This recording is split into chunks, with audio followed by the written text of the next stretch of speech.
reincarnation is another topic for today, right?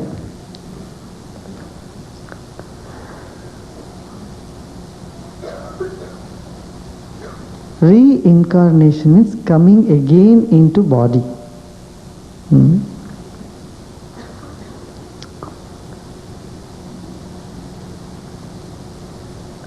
Our mind is energy, and by the law of thermodynamics, you know, energy cannot be destroyed, right? Third law of thermodynamics. If mind is energy, what happens to this energy when someone dies? Now, when someone dies, what is happening? Death is almost like a sleep. What happens to you when you sleep? You know, the most ironic thing is that we sleep every day, but we have never met our sleep. Every night, you go into your bed and sleep, and you have never met your sleep. If you meet your sleep, if you happen to understand your sleep, you will understand your death also. How, while sleeping, your whole consciousness, attention, your mind shrinks, and then one by one you are shut off from the outer experiences and move inward into a void, a space.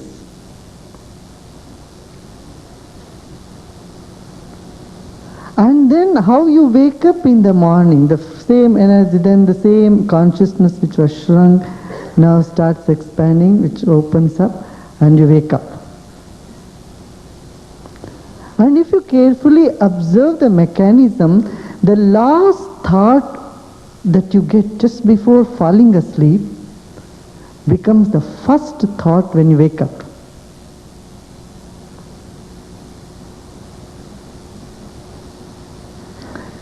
This gives you a clue of your reincarnation.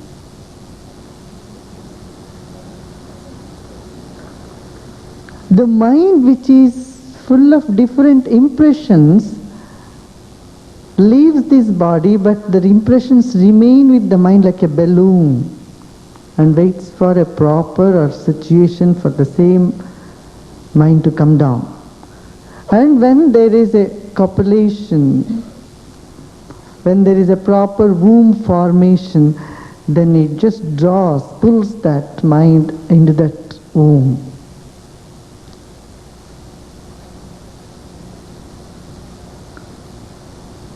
And then a child is born. A body is gained.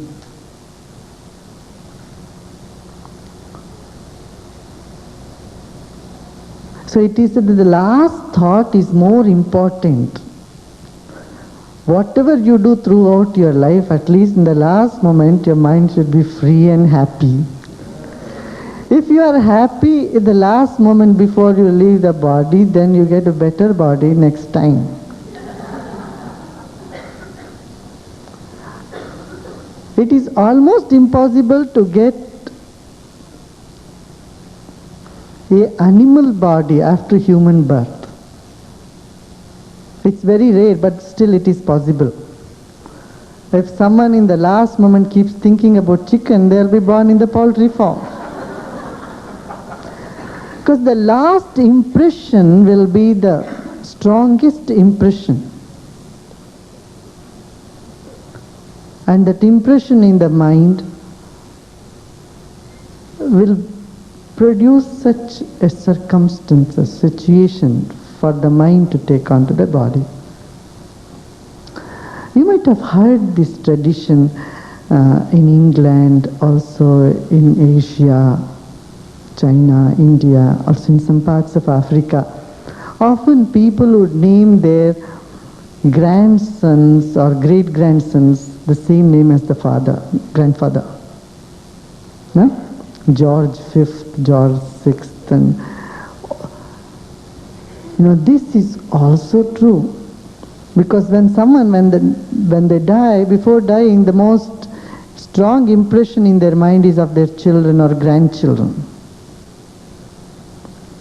And you would find many cases that the grandchildren do exactly the same way as their grandfathers or fathers or somebody in the family were doing, if it's a very well-knit family situations. They would act and behave like them, even though they are born several decades apart. Have you noticed, how many of you have experienced and noticed these things? This is very common, because then the children are the strongest impression in the mind of the grandparents, often.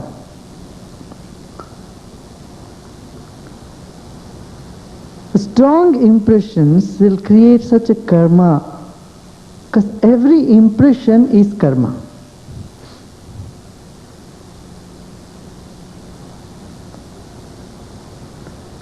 But nothing to worry about it, because karma is not a grain written on rock, it is fluid. And karma is always bound by time, because every action has only a limited reaction, not infinite. Suppose someone commits a crime, they get imprisonment in jail. That too, there is a time limit. 5 years, 10 years, 20 years, some time is kept. So every karma has only a limited sphere of its effect, good or bad. See, you do something good to people and then they'll come and thank you.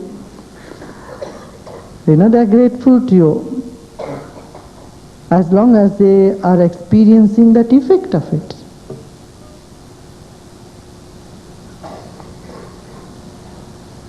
Do you see what I'm saying?